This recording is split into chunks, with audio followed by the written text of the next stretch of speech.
Oke. Ya mau nggak mau kita harus mengakui. Mau nggak mau kita harus budaya mengakui, kita betul. masih patriarkis ya.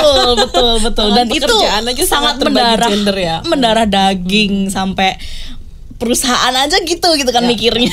Iya. Jadi memang ketika kita itu menyusun kebijakan kayak undang-undang kesejahteraan ibu dan anak, itu tidak hanya melihat tadi cuti gitu kan, yang memang itu adalah sebuah privilege gitu. Namun juga kita harus melihat akar permasalahannya tuh dari mana sih gitu kan. Kalau misalnya kita mau bikin undang-undang untuk kesejahteraan gitu ya, caranya untuk peduli adalah ya biar perempuannya yang bicara gitu kan, dan perempuan yang mana gitu kan. Kalau perempuan, ya maksudnya semua perempuan perlu didengar suaranya, tidak hanya perempuan yang bekerja formal, tapi pekerja informalnya juga perlu didengar suaranya gitu.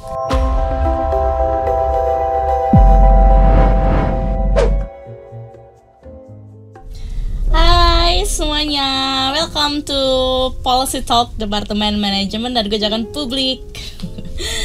Hari ini kita kedatangan tamu spesial, Mbak Nana. Halo. Terima kasih Mbak Nana sudah mau hadir. Terima kasih sudah diundang. Teman-teman, Mbak Nana ini salah satu dosen dari Fakultas Ilmu Sosial dan Ilmu Politik ya, dari Departemen Hubungan Internasional, betul Mbak Nana? Betul. Oke, mungkin kita kenalan dulu ya Mbak. Boleh. Mbak Nana boleh mungkin kenalan ke teman-teman lah ya. Di HI biasanya ngajar apa? Terus kemarin juga kan baru selesai S3 nih ya Mbak ya. Alhamdulillah. Akhirnya selesai. Akhirnya. Jadi bisa dijelasin aja S3-nya tuh risetnya tentang apa sih Mbak? Oke, makasih Ori. Halo teman-teman semua. Ini aku mungkin perkenalkan diri dulu gitu ya. Nama lengkapnya sebenarnya Suci Lestari Yuwana, tapi memang sama teman-teman mahasiswa suka dipanggilnya Mbak Nana gitu kan. Terus kalau di HI sebenarnya aku ngajar banyak itu tentang ekonomi digital begitu. Sama terutama ini sebenarnya kita di HI lagi ngembangin komunitas baru, bukan komunitas baru sih, tapi komunitas belajar gitu ya, namanya STARE, Science, Technology, and Art in International Relations begitu. Bagaimana kita sebagai mahasiswa HI itu juga membuka diskusi yang sifatnya interdisiplin gitu ya, mau membedah isu-isu teknologi, isu-isu seni dan juga sains gitu di komunitas STARE ini. Nah kaitannya sama riset S3 kebetulan. Aku juga kemarin alhamdulillah habis defense gitu, tesis S3 yang judulnya tentang kontestasi, konflik dan krisis di transisi. Jadi bahasa Inggrisnya contestation, conflict and crisis in transition, the embedding of ride sharing in Indonesia. Jadi di tesis ini aku membedah bagaimana sih sebenarnya inovasi teknologi digital. Dalam hal ini aku ngambil contoh kasusnya taksi online ya. Itu sebenarnya nggak lepas dari banyak kontestasi, konflik dan krisis begitu, yang sering kali tuh kalau misal kita mengambil konteks di negara-negara dunia selatan, kontestasi dan konflik ini sering dihindari gitu. Nah sementara di tesis ini saya berargumen bahwa sebenarnya justru kontestasi dan konflik dan juga krisis itu perlu dirangkul gitu. Kita juga perlu banyak belajar membedah kontestasi dan konflik yang ada di taksi online ini. Nah itu yang aku bahas di tesis ini gitu. Berarti kalau di risetnya sendiri tentunya juga sedikit banyak menyinggung tentang siapa aja yang involved di dalamnya berarti ya Mbak ya, di dalam inovasi digital khususnya di taksi online itu ya. Nah kalau ngomongin tentang siapa yang involved berarti juga mitra ya Mbak. Kalau di Indonesia kan kita sebutnya sebagai mitra ya. Oke, berarti kan sebenarnya akan sangat relevan dengan apa yang akan kita bahas hari ini ya Mbak Nana ya. Jadi teman-teman, kita hari ini akan melanjutkan diskusi tentang undang-undang KIA gitu ya, kesejahteraan ibu dan anak.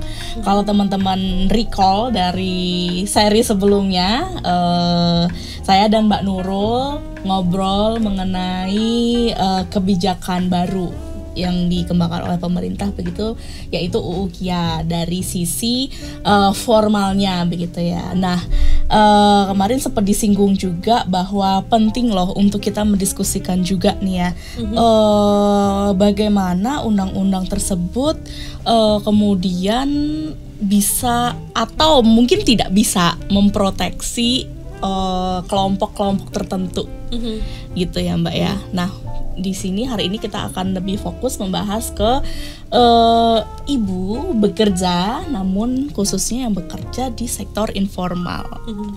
Nah, Mbak Nana, mungkin boleh di-share ke teman-teman gimana sih pendapat Mbak Nana tentang hadirnya UU KIA ini sendiri gitu. Oke. Mungkin ini aku berangkat dari pengalaman mengobservasi teman-teman pekerja di dunia taksi online ya. Kalau perempuan itu kan ada Sri Kandi namanya ya. Kalau di ojek online itu ya Sri Kandi biasanya sih pengemudi ojek online. Tapi ada juga yang pengemudi taksi ya, yang roda 4 gitu. Nah, kalau aku berkaca dari pengalaman mereka, jujur menurutku sih kayaknya setidaknya kalau melihat kontestasi yang ada atau perdebatan yang ada tentang UU KIA sekarang ini, kok nggak ada dampaknya ya? Terutama buat pekerja atau ibu-ibu Sri Kandi ini ya, menurut saya ya. Kenapa? Karena kalau kita lihat nih seringkali kan sekarang perdebatannya masalah cuti misalnya kan, bahwa ibu bisa dapat cuti 6 bulan gitu kan, atau yang kedua misalnya perlu bapaknya juga dapat cuti. Nah, kalau saya berkaca pada pengalaman teman-teman Sri Kandi, kok kayaknya nggak bakal begitu ngaruh. Kenapa? Karena cuti itu kan kalau boleh dibilang hanya berlaku pada rezim pekerjaan formal. Betul. Sementara Sri Kandi ini adalah pekerja informal yang mereka tuh nggak kalau mau libur ya tinggal libur aja gitu kan. Mitosnya gitu ya, bahwa cara mereka bekerja sebagai sopir ojol itu atau pengemudi ojol itu sangat fleksibel.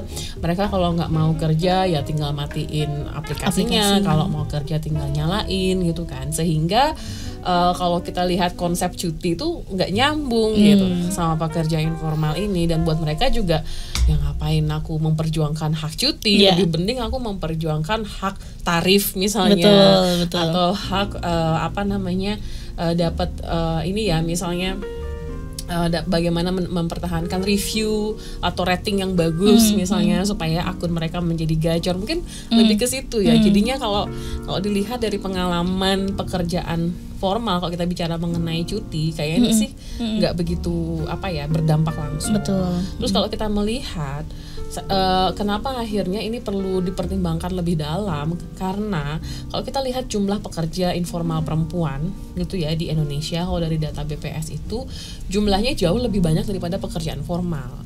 Jadi dari semua tenaga kerja itu sekitar 60% tenaga kerja di Indonesia itu informal. Terus dari tenaga informal ini kalau kita lihat perempuannya aja gitu ya, itu sekitar 65% perempuan yang bekerja itu bekerja di sektor informal. Jadi kalau boleh bilang UU KIA ini hanya untuk yang 40% sekian ya. Mungkin baru ada dampaknya gitu ya, Ori. Oke. Tapi kan gini Mbak, kalau misalkan kita di UU tersebut memperdebatkan mengenai cuti begitu ya. Kemudian kalau cuti ibu yang melahirkan ini tetap harus mendapatkan gaji ya, 100% gaji. Namun itu bukan menjadi sebuah pilihan bagi para ibu yang bekerja di sektor informal ini ya, karena ketika dia memutuskan untuk tidak mengaktifkan aplikasi, otomatis tidak mendapatkan order, tidak mendapatkan pendapatan apapun begitu ya. Nah, kalau dari sisi urgensi Mbak, sebenarnya seberapa urgen pemerintah itu harus menghadirkan kebijakan yang kemudian itu tuh bisa memproteksi semua lapisan masyarakat ya. Apalagi kita melihat bahwa tadi 60% pekerja di Indonesia itu, wanita yang bekerja di Indonesia itu adalah di sektor informal, begitu kan ya. Berarti seharusnya kebijakan itu bisa dong diarahkan gitu ya, diarahkan untuk lebih banyak mengcover mayoritas yang bekerja di sektor informal gitu. Ya. Nah ini yang cukup tantangannya cukup berat ya. Tapi setidaknya mungkin dari saya ada 2 hal sih. Yang pertama itu adalah ketika kita bicara bagaimana ya supaya regulasi itu juga bisa mencakup tenaga informal gitu ya. Saya kira mungkin jawabannya adalah susah gitu ya. Kenapa? Karena pekerjaan informal ini sangat susah didata gitu ya. Dia tidak termasuk sangat susah didata, tidak bisa agak susah bagi pemerintah gitu untuk punya data yang rigid berapa jumlah pekerja informal, apa aja permasalahannya gitu ya. Dan seringkali tuh kalau boleh dilihat tantangan-tantangan yang dihadapi oleh pekerja informal itu juga sangat dinamis gitu, tergantung sektornya. Mungkin pekerja ojol gitu sangat berbeda tantangan yang dihadapi dengan PRT, pembantu rumah tangga misalnya kan. Jadi kalau mau merangkul semua sepertinya susah. Tapi poin saya yang kedua adalah mungkin kita bisa melihat yang menjadi bottom line dari ibu pekerja baik itu sektor formal dan informal adalah isu tentang kesejahteraannya, isu tentang well-being dan kesehatannya. Yang saya kira ini setidaknya di UU KIA itu udah mulai dibahas ya, tapi mungkin mari kita bedah gitu kan. Mari kita bedah satu-satu isu well-being perempuan pekerja formal maupun informal gitu ya. Kalau dilihat misalnya di pasal 4 disebutkan bahwa bukan pasal 4. Kalau pasal 4 tadi tentang cuti ya. Tentang kewajiban pasal 10 ayat 1 misalnya di situ dijelaskan apa saja kewajiban ibu gitu ya. Yang pertama misalnya harus menjaga kesehatan selama hamil, menjaga kelangsungan hidup dan tumbuh kembang anak, mengasuh, memelihara, mendidik dan lain-lain.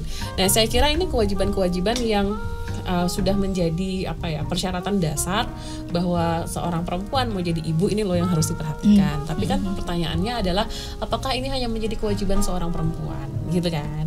Kita juga perlu memikirkan ketika perempuan ini harus melaksanakan kewajibannya, menjaga kehamilannya, menjaga kesehatannya, apa supportnya, apa dukungan yang seharusnya didapatkan oleh seorang perempuan. Itu yang saya kira bisa menjadi bottom line, karena ya pekerja baik itu formal ataupun informal ketika mereka hamil, mereka kan harus mendapatkan dukungan-dukungan ini ya, itu sih. Jadi itu poin kedua, dan saya kira mungkin ada banyak hal ya yang mungkin perlu kita pertimbangkan apa sih bentuk dukungannya. Paling gampang misalnya masalah kesehatan, screening gitu ya. Sekarang itu saya nggak tahu sih sekarang kebijakannya seperti apa, tapi setahu saya misalnya kayak USG itu belum bisa diakses oleh semuanya. Betul. Ya, karena masih harus membayar dan lain-lain. Padahal USG itu kan penting untuk antisipasi ya, bagaimana kondisi bayi dan kesehatan ibunya juga gitu. As simple as that. Atau misalnya yang paling urgent tapi seringkali dilupakan itu adalah tentang perhatian terhadap postpartum. Bagaimana kondisi ibu dan anak setelah melahirkan. Itu kondisi yang sangat kritis sebenarnya gitu ya, setidaknya di 40 hari pertama. Tapi kalau boleh dibilang sistem kesehatan kita belum memberikan dukungan ke situ gitu. Nah, saya kira mungkin kalau mau UU KIA ini betul-betul tujuannya untuk kesejahteraan ibu dan anak, mungkin fokusnya ke itu dulu ya. Daripada kita masalah cuti yang menurut saya itu sorry banget tuh tapi itu isu-isu yang sifatnya privilege, hanya untuk orang-orang yang bekerja formal. Betul.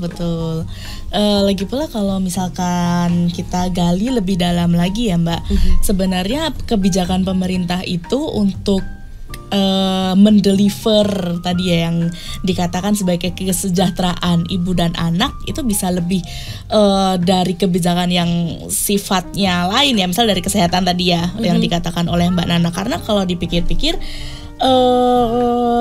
pekerja informal itu sendiri pun juga tidak memiliki privilege mendapatkan gaji yang cukup katakanlah ya. Bahkan mereka tidak mendapatkan gaji kan, itu pendapatan mereka gitu kan. Gaji yang cukup untuk mengakses fasilitas kesehatan begitu. Jadi bisa dikatakan selain suami dan keluarga yang ada di rumah, pemerintah pun dari sisi kebijakan harus bisa mendukung begitu ya. Tidak hanya dari cuti itu tadi begitu. Nah, Mbak Nana kalau misalkan kita boleh recall nih ketika Mbak Nana pencarian data begitu, ada nggak sih kasus-kasus ketika para ibu Sri Kandi ini gitu kan mengeluhkan mengenai kesejahteraan dia dan pastinya keluarganya, terutama juga anaknya? Banyak banget. Contohnya nih Mbak. Ini bisa 1 hari full ini. Karena ini salah satu hal yang saya suka dari pekerjaan saya ya. Ini membuat saya bisa dengan leluasa mendengarkan cerita curhat gitu ya dari ibu-ibu ini, dan banyak sekali kisah-kisah yang kalau boleh dibilang itu sangat ini sih kalau boleh bilang tuh miris gitu ya dari kondisi. Tapi satu sisi miris, tapi di satu sisi juga inspiring karena di tengah berbagai macam keterbatasan yang mereka hadapi tuh mereka masih tetap fighting gitu ya. Paling banyak itu terjadi misalnya ketika mereka cerita tentang apa yang mereka hadapi selama COVID-19 pandemi. Nah, ini beberapa gambaran ya, ada banyak tapi mungkin saya kasih beberapa gambaran. Rata-rata ibu-ibu ojol atau ibu-ibu Sri Kandi ini yang menjadi ojol itu sebagian besar itu karena bukan karena ingin, tapi karena terpaksa. Ya, jadi bukan karena aku mau jadi ojol, cita-citaku jadi ojol, enggak. Tapi karena kondisi ekonomi yang memaksa mereka harus menjadi ojol. Kenapa? Misalnya di zaman pandemi ada banyak pasangan, terutama bagi ibu-ibu yang masih punya pasangan ya. Ada banyak pasangannya yang di PHK. Dan buat laki-laki itu lebih susah untuk masuk ke sektor informal atau mendapat pekerjaan baru, sehingga ini menjadi tekanan buat mereka. Ya udahlah, daripada keluargaku nggak makan, aku yang jadi ojol gitu. Terus yang kedua yang saya dapati juga banyak ibu-ibu Sri Kandi ini yang single parent. Nah ini yang kadang kita nggak memperhatikan ya, bahwa keluarga itu nggak harus selalu ada bapak dan ibu loh, tapi ada banyak realitanya bahwa keluarga di Indonesia itu single parents gitu. Dan satu-satunya cara bagi ibu-ibu ojol ini untuk berjuang adalah menjadi ojol. Kenapa? Karena ketika mereka menjadi ojol, mereka masih bisa terima order sambil ngantar anak sekolah atau jemput anak sekolah, atau misalnya sambil mengerjakan tugas-tugas care duty di rumah yang lainnya gitu ya. Jadi itu beberapa profilnya. Terus curhatan yang lain misalnya ada yang pernah cerita, Mbak, aku merasa pekerjaanku tuh seperti kian santang katanya gitu, karena semua harus dia urusin sendiri gitu ya. Belum misalnya di rumah harus ngurus anak, terus harus meladeni suami, terus harus di lingkungan RT harus melakukan ini ya. Itu bahkan bukan double burden lagi ya, triple burden gitu ya, udah sampai ke RT ya, gitu. Tanggung jawab sosialnya, terus harus mencari pekerjaan juga gitu ya. Dia merasa hidupnya seperti kian santang. Nah, di satu sisi itu tekanan yang saya kira banyak pekerja informal perempuan alami. Tapi yang lebih spesifik nih ibu-ibu Sri Kandi ini adalah bagaimana algoritma aplikasi digital itu juga seringkali tidak sensitif terhadap gender. Misalnya ada beberapa contoh. Ojol perempuan ini kalau dari hasil testimoni ya, paling banyak mendapatkan cancel order. Cancel order itu kan semacam punishment ya buat teman-teman ojol. Kenapa? Karena kalau nanti di cancel ordernya ngaruh ke ratingnya langsung turun gitu kan. Dan kalau ratingnya turun itu menambah resiko mereka tidak dapat order, atau istilahnya teman-teman itu akun gagu jadinya. Nah, seringkali teman-teman ojol perempuannya akunnya gagu. Kenapa? Karena misalnya seringkali mereka dapat order taksi ride gitu ya. Bukan yang food delivery tapi yang ride gitu. Mereka dapat order, customernya laki-laki. Nah, sering kali kalau dapat kasus kayak gini, langsung customernya secara otomatis minta cancel. Nah, simple, ada mungkin yang baik customernya bilang, aduh Mbak, mohon maaf, saya nggak nyaman kalau disopirin sama perempuan, kayak gitu. Nah, jadi rate mereka mendapatkan cancel order itu lebih tinggi. Dan ini tuh tidak sensitif ya, karena mereka kan nggak punya pilihan. Kan buat mereka, lah aku tuh mau customer cewek apa cowok sama aja gitu kan. Buatku yang penting adalah ordernya gitu kan. Itu yang pertama. Terus yang kedua, seringkali tidak sensitif terhadap kemampuan si perempuan ini juga. Kadang kan mungkin di aplikasi digital mereka nggak bisa ngebaca nih pekerjanya perempuan atau enggak, terus yang paling penting hamil apa enggak. Nah, ada nih istilah mereka yang sering mereka pakai, Mbak, kami tuh sering banget dibayar, kita tuh dibayar cuman per kilometer, tidak dibayar per level. Maksudnya apa gitu?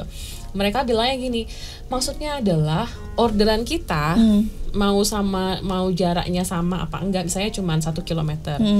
Tapi biasanya Mbak, orderan kita tuh di apartemen-apartemen, yang artinya mereka harus naik tangga. Kadang ada apartemen yang nggak ada liftnya, mereka harus naik tangga. Tapi kami dalam kondisi hamil, ya kalau kami tidak mau mengerjakan, nanti kami dihukum, ratingnya jelek. Tapi kalau kami kerjakan, ya kami harus naik tangga dalam kondisi hamil dan lain.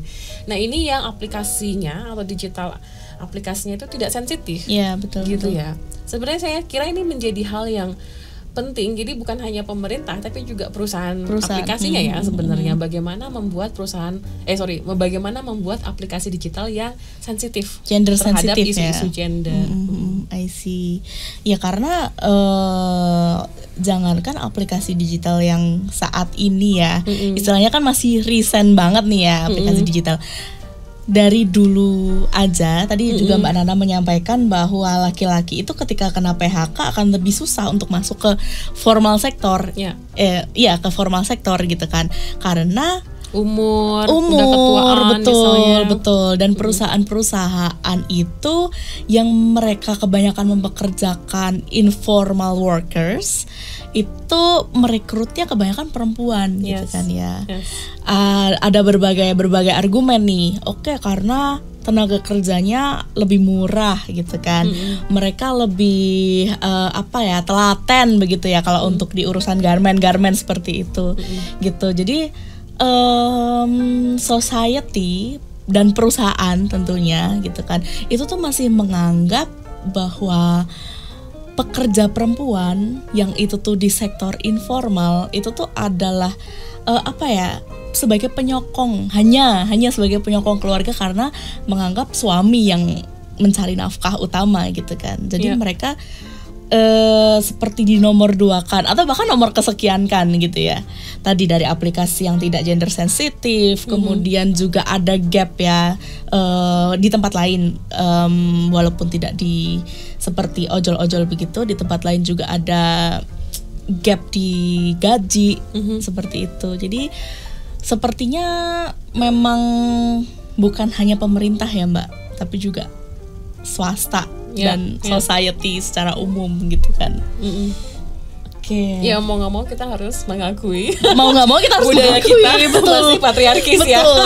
Betul. Dan itu sangat mendarah daging sampai perusahaan aja gitu kan mikirnya.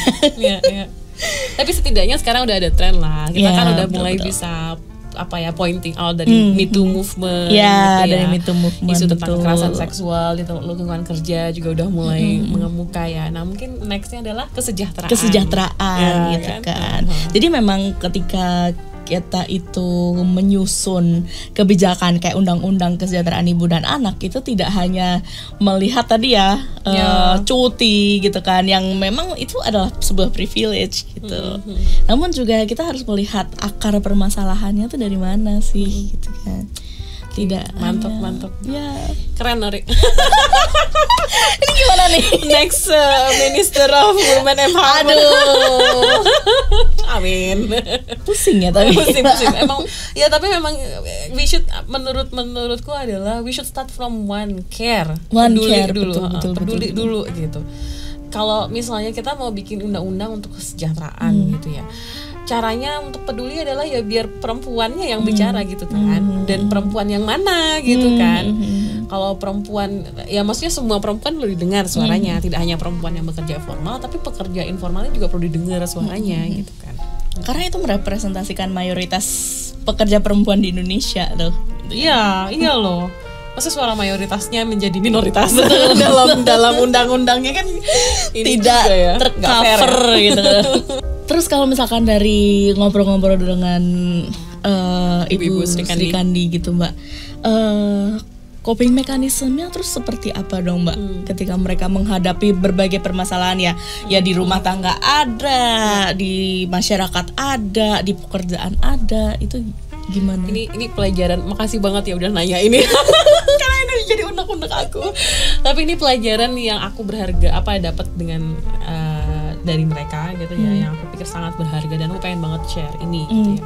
Jadi ada satu kesimpulan yang aku dapatkan dari coping mechanism teman-teman Sri Kandi ini adalah mereka peduli pada solidaritas dibandingkan dengan rekognisi. Jadi kalau saya argumennya aku kebetulan aku lagi nulis paper ya tentang female gig workers ini, dan salah satu argumenku adalah aku bilang bahwa women tend to care more about solidarity rather than recognitions. Kenapa? Nah ini yang awalnya tuh berangkat dari keresahanku. Aku udah 6 tahun nih ya meneliti tentang isu taksi online ini. Dan selama 6 tahun itu kalau misalnya ketemu sama policy makersnya, ketemu sama perusahaannya, ketemu sama pekerjanya, ada selalu pertanyaan di otakku yang selalu kesimpan tapi nggak bisa aku ketanyain itu adalah, kok aku nggak dengar suara perempuan ya gitu. Karena mau nggak mau kita harus mengakui isu transportasi ini masih isu yang sangat didominasi oleh laki-laki. Betul, ya kan? Kebanyakan tuh semua pembicara yang decision making, yang punya power untuk decision maker itu adalah laki-laki. Jadi selalu yang menjadi pertanyaanku, mana ya suara perempuannya gitu. Akhirnya aku mencoba untuk melakukan awalnya lihat di media, mana sih, ada nggak sih organisasi perempuan? Ada, tapi jumlahnya sangat sedikit kan, yang ditangkap oleh media. Artinya apa? Ini jangan-jangan media pun tuh masih bias gender kalau membahas isu transportasi gitu. Fokusnya pada apa isu yang signifikan, tapi nggak begitu melihat representasinya. Jadi seringkali tuh suara-suara perempuannya nggak begitu kelihatan, kedengeran gitu. Nah terus aku coba ketemu gitu ya, wawancara sama teman-teman Sri Kandi ini. Nah disitulah aku baru ketemu, kok kayak aku nggak pernah denger ya suara perempuan. Karena mereka ceritanya gini, ya mbak, kita itu emang mereka bikin kalau boleh dibilang semacam paguyuban lah ya. Karena kalau serikat belum ada serikat yang secara resmi. Dan aku baru tahu bahwa ternyata beberapa perusahaan aplikasi pun sebenarnya melarang pekerjanya untuk berserikat atau berkumpul, bahkan untuk melakukan demonstrasi gitu ya, mengajak teman-teman demonstrasi itu nggak boleh. Jadi mereka nggak pernah menyebut diri mereka serikat atau bikin asosiasi, tapi mereka menyebut diri mereka tuh punya paguyuban. Dan apa yang dilakukan di paguyuban ini, ya mereka bilang kami mah yang lebih penting adalah tantangan sehari-hari atau everyday struggle-nya. Jadi kayak misalnya ada temennya yang akunnya disuspend sama aplikator, nanti ada yang nge-share biasanya pakai grup di Telegram atau WhatsApp gitu ya. Nanti share, akunku ini disuspend. Nah nanti yang lain, koordinatornya itu pada ngedatengin terus bareng-bareng ke kantor aplikator lokal, terus bantuin advokasi supaya gimana akun temennya aktif lagi, kayak gitu-gitu. Atau misalnya ada yang akunnya gagu gitu misalnya ya, terus dia nggak punya pendapatan yang lain gitu, dia ngapain? Ya udah aku jualan, misalnya aku bikin makanan aku masak, terus nanti aku jualan di grup itu. Nanti teman-temannya yang lain yang mungkin rezekinya lebih dibandingin yang lain bantuin. Jadi seringkali buat mereka itu adalah yang penting nggak usah harus diwawancara wartawan lah misalnya, atau nggak harus kedengaran di televisi segala macam lah. Yang penting gimana ini ada anggota di grup kita bisa sama-sama guyup gitu. Jadi sama-sama saling taking care each others. Nah itu yang menurutku, wah ini nih bentuk solidaritas nih kayak gini gitu loh. Di satu sisi aku merasa, tapi di satu sisi yang lain kita memang perlu rekognisi. Karena kalau nggak ada rekognisi ya nggak kedengeran kan, nggak akan diperhatikan suaranya. Tapi kalau belajar dari apa yang dilakukan oleh teman-teman Sri Kandi ini, yang nggak kalah berat itu adalah everyday governance-nya loh. Ketika kita udah punya paguyuban, gimana nih kita bisa memastikan bahwa solidaritas itu betul-betul dipraktekkan gitu. Itu sih. Sorry ya kalau aku bicara tentang teman-teman Sri Kandi sering tergebu-gebu gitu, menggebu-gebu. Karena sangat gimana ya, tadi seperti yang Mbak Nana bilang ya, selain sebenarnya itu hal yang sedih untuk dibicarakan, tapi itu juga menginspirasi gitu loh. Dan itu sebagai catatan juga bahwa sebenarnya masih ada loh banyak masalah di luaran sana gitu. Tapi hebat banget tadi ibu-ibu Sri Kandi kan berarti menyelesaikan masalah itu benar-benar dari bawah ya Mbak. Benar-benar barengan, yuk kita selesain yuk gitu. Padahal mungkin yang lain juga lagi sibuk, lagi ngambil orderan gitu kan, tapi mereka ketika ada satu temennya lagi ada masalah ya mereka hadir gitu, mereka ada untuk temennya. Tuh bisa loh sebenarnya ya. Tapi kenapa secara kebijakan tuh belum bisa menyasar ke sana ya? Sampai sekarang. Good question. Itu gimana tuh Mbak, udah 6 tahun ya meneliti tentang hal itu. Gimana dong Mbak? Nah, ini pertanyaan yang sering kali gini, banyak yang bilang oh ini masalah political will gitu ya. Tapi menurutku, aku juga ngobrol sama teman-teman di policy makers gitu ya. Banyak kok, ada banyak policy maker tuh yang menurutku ada will-nya, gitu kan, ada political will-nya. Cuman memang kadang yang menjadi masalah itu adalah adanya semacam, ini istilah yang aku pelajarin tentang collective irresponsibility gitu. Maksudnya apa? Situasi di mana sebenarnya setiap orang itu ingin menunjukkan tanggung jawabnya dan mereka sudah bekerja sesuai dengan tanggung jawab masing-masing. Tapi yang menjadi masalah karena adanya adanya koordinasi yang hilang gitu ya, adanya komunikasi yang tidak terjadi gitu ya, putus antar masing stakeholder ini, muncullah situasi yang sifatnya collective irresponsibility, situasi yang ada masalah tapi kita nggak tahu siapa yang salah, siapa yang harus ditunjuk gitu kan. Nah ini isu yang aku tangkap sekarang sedang terjadi dalam tata kelola taksi online di Indonesia. Dan kemarin itu kebetulan alhamdulillah gitu ya, selama studi S3 itu aku sempat melakukan kajian. Jadi aku pakai multi kriteria mapping, aku mencoba wawancarai berbagai aktor gitu di dalam taksi online ini untuk mencari tahu sebenarnya apa sih kriteria-kriteria mereka dalam meregulasi taksi online ini. Yang sebenarnya ada kaitannya juga dengan informal workers ya. Dan di kriteria ini aku terlihat di sini. Mengumpulkan di sini ya, nanti akan ada kriterianya. Ada 19 kriteria. Yang sebenarnya kalau aku lihat ini menjadi salah satu strength dari 19 kriteria ini adalah karena kriteria ini aku kumpulkan dari berbagai macam stakeholder termasuk pekerjanya ya, termasuk yang pekerja informalnya di sini. Dan kalau sekarang misalnya aku suka lihat berita ada yang protes gitu ya, atau misalnya ada press conference dari Kementerian Transportasi atau Kominfo tentang isu taksi online ini, biasanya tuh 1 atau 2 poin itu pasti masuk di kriterianya. Nah, bisa jadi tapi walaupun ini mungkin aku tidak klaim bahwa ini adalah kriteria yang paling perfect gitu ya, tapi bisa jadi 19 kriteria ini bisa menjadi awal mula gitu ya, diskusi antar stakeholder yang lebih terstruktur.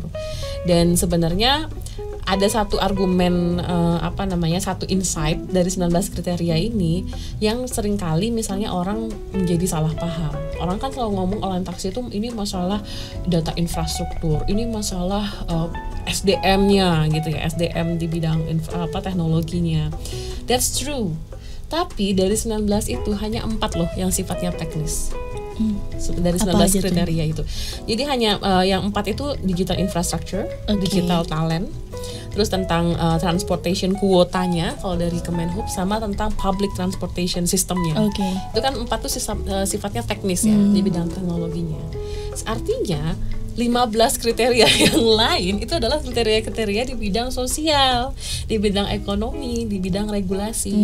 Yang paling muncul misalnya tentang proteksi terhadap consumers, lalu tentang eksploitasi pekerja, bagaimana menghindari eksploitasi pekerja, atau tentang asuransi kesehatan dan pensiun, tentang pengorganisasian driver tadi ya, isu tentang pembuatan serikat pekerja misalnya.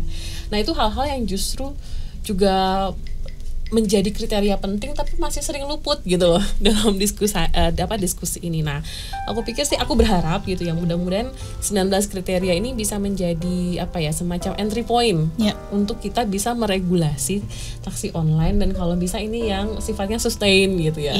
Nggak yang satu regulasi terus diganti lagi. Walaupun menurutku ketika ada satu regulasi diganti lagi bagus, artinya kan dia regulasinya ini ya responsif gitu kan. Tapi bagaimana kita bisa membuat satu regulasi yang mungkin lebih long lasting, yang lebih inklusif gitu. Nanti silahkan lihat di sini. Silahkan lihat di sini kriterianya.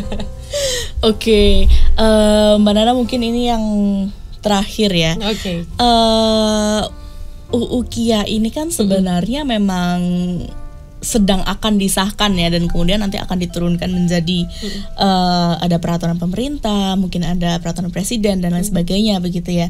Nah, peraturan-peraturan di bawah ini kan nanti yang akan lebih spesifik untuk mengatur detailnya seperti apa.